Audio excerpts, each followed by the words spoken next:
So you've now understood how the system is hooked up with syringes, with P-caps for outlets or for inlets if you use the fluid-agent pressure pump. But it's also very important to understand how you take everything apart and maintain the system. So when you're done with an experiment, you can really take everything out of the holder. So we're going to do that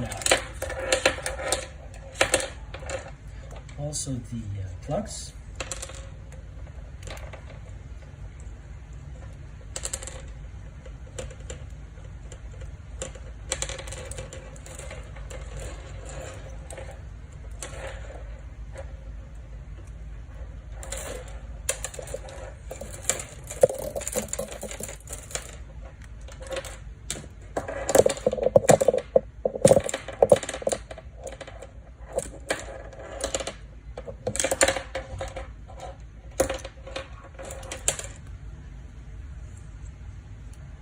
So all of these floor components I'm going to clean up later.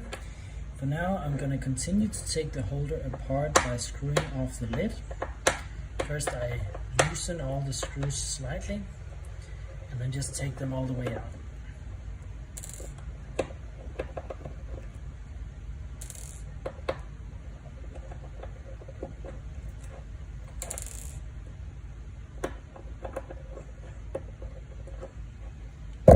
So the lid comes off like this. The chip, you kind of have to find a little groove down there and lift it out like so. And now for a very important part. The O-rings, as you can see in the middle here, should also be taken out when you clean the holder. Like if you use acetone, the O-rings should definitely be removed because they cannot withstand acetone. But also if you clean it in water, you don't want to risk the O-rings coming out and being flushed somewhere else where you can't find them. So you want to take them out, and sometimes you can use a little bit of force to get them out, but quite often they're actually stuck inside the O-ring holes. So this is the important part. You use this kind of plastic tweezer and not the metal tweezer. If you use the metal tweezer, you will begin scratching the surface around and inside the O-ring holes, and that will destroy your vacuum capabilities. So always use something made of plastic when you want to take out the O-rings. Once you do, you can insert the tip of such a tweezer onto the O-ring and start rolling around. That will make the O-ring loosen, and oftentimes some static will build up, so you can actually pick up the O-ring just like this and then leave it off to the other side. I do recommend putting them into a small beaker of IPA so they get rinsed every time you use them. That just keeps them up to date without any extra maintenance every now and then.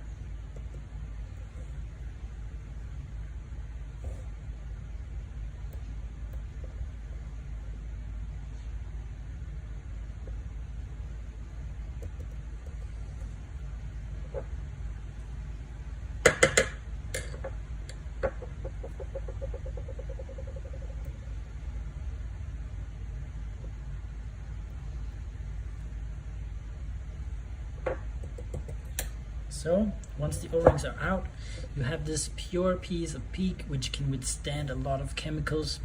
And if you want a deep clean to ensure that all the dead volumes inside of it is totally cleaned out, I recommend putting it into acetone in an ultrasonic bath for 5 minutes and exchanging the liquid and doing it again at least a couple of times, and by then you know that this is pretty much as clean as it will ever get. For the O-rings, as I said, I recommend putting them into a tub of ethanol or IPA. If they really need cleaning, you can put them on a lint-free towel and rub them around, but usually if you just wet them with ethanol, any sort of dirt that tends to build up on them, it tends not to be a problem. But an O-ring cleaning video may be saved for another time.